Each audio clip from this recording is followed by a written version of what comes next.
Was everyone else having this much trouble? Why is it us?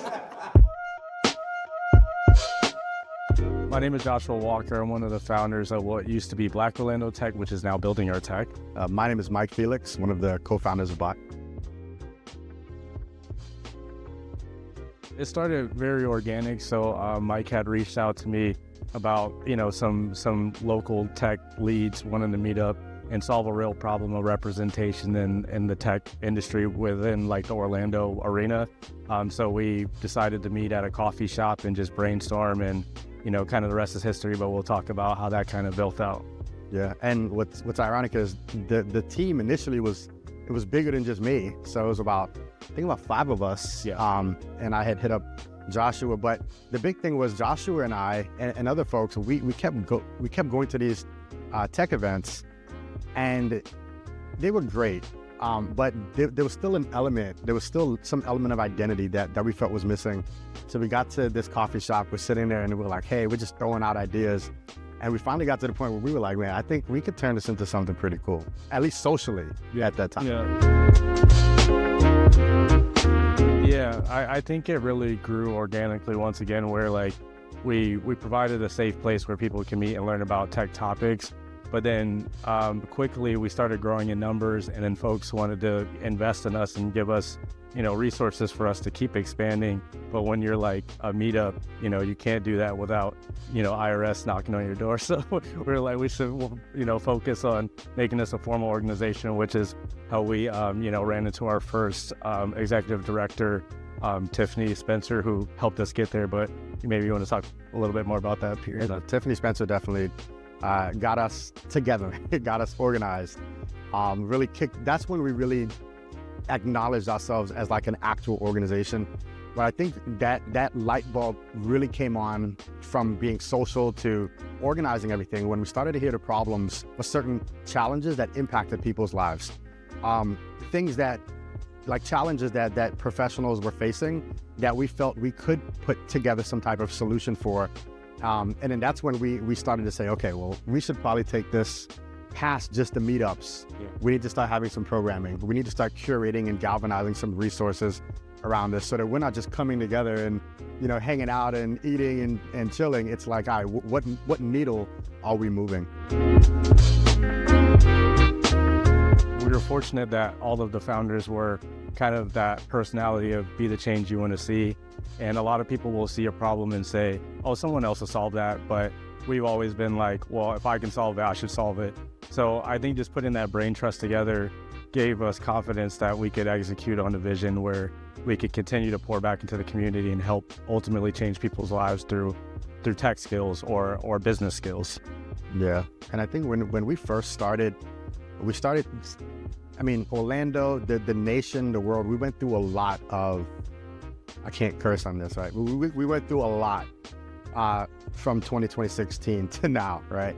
But especially just, within different communities, there were many like large events that made the world say, hey, like we need to figure out how to pay more attention or shed some light on some of the underlying challenges that's happening in this community. And so we felt like part of those dots were, hey, if tech is exploding so much, and of course, initially it was Black Orlando Tech, not just Bot.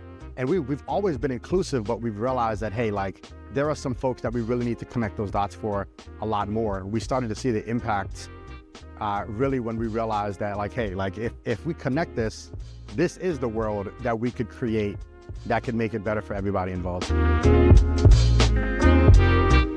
I think it was one of my mentees, Gabe, who came from like a completely different industry, and just being able to help them go from zero to a really great entry-level tech job, which has changed their trajectory of like their entire life. So I think it's really those real-world applications, right? I think when you think about tech, a lot of people think of like people at a coffee shop and a Patagonia vest, but it's a lot more real than that, where people now can go on vacations and basically, enjoy their life a lot more based on the income that they're bringing in. So that's probably the biggest world example for me.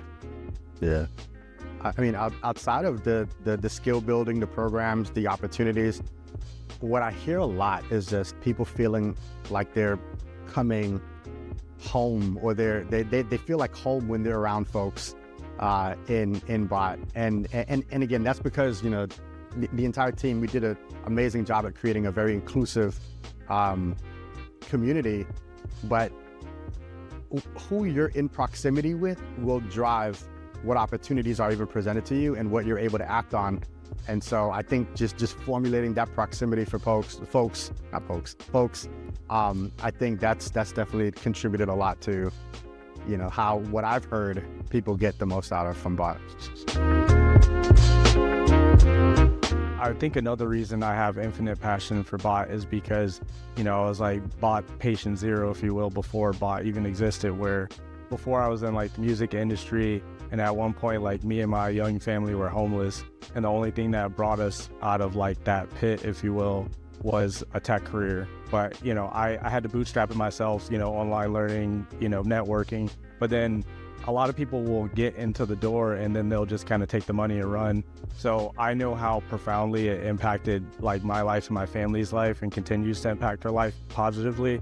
We wanted to just make sure we did that for as many people as possible. Life before bot was very mechanical.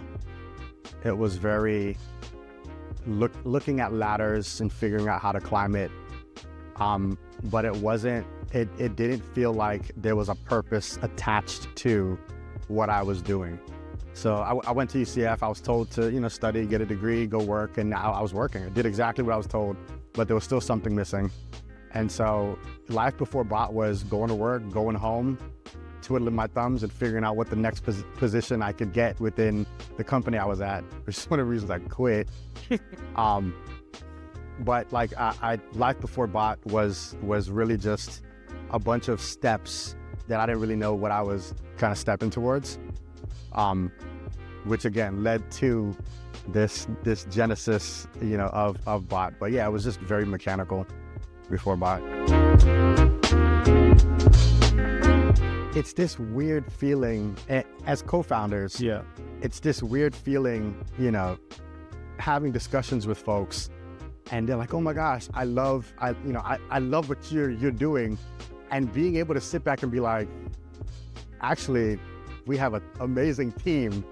So to know that we went a decade and we, you know, as again, I'm speaking from my standpoint, to be able to see what this has grown into with the community, with our leadership team, I mean, and being able to see them get acknowledged and their work producing, you know, different products in the community to support people in their lifestyle.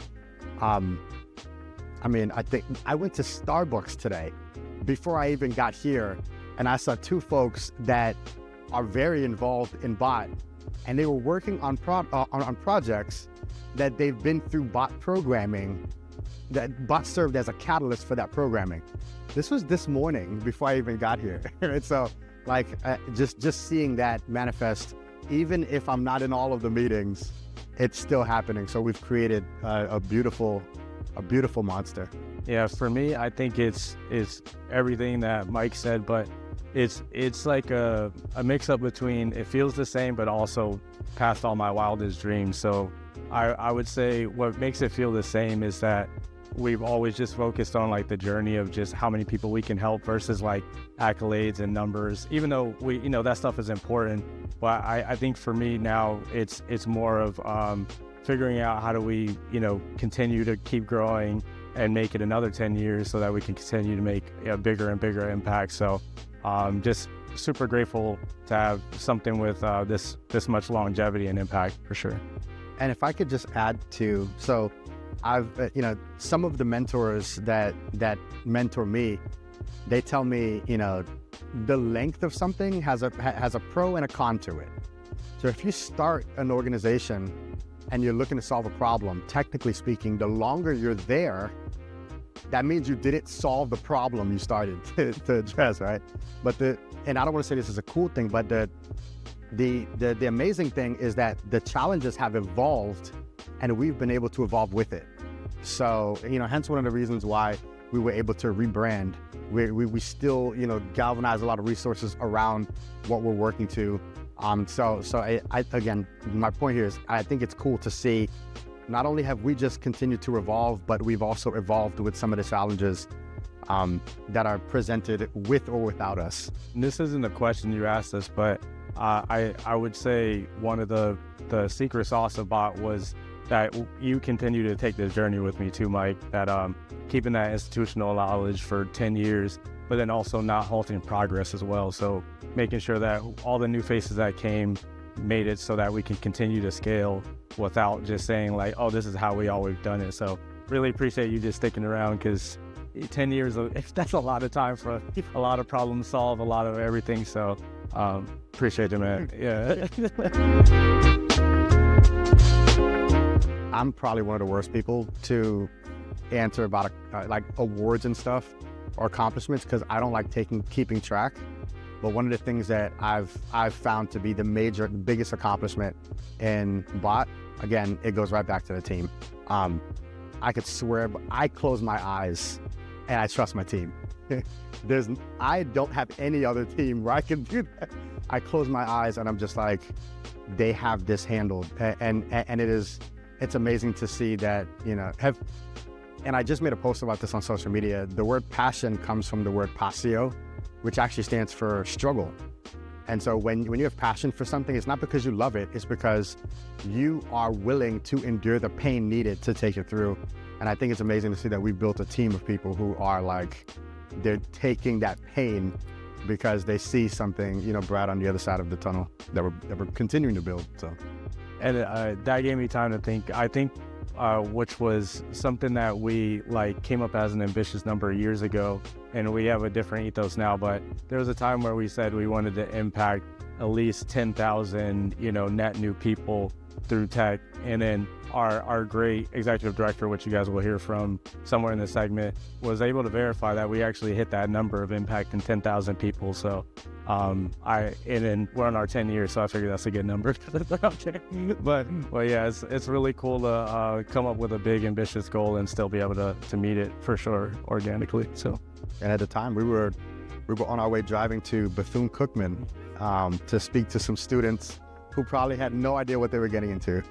But again, and now to see that, we've created alignment with a lot of organizations and people, even outside of Central Florida. It's amazing to see how that's grown. Yeah, so we'll continue to do what we always do, which is we always do basically an index of the market each year.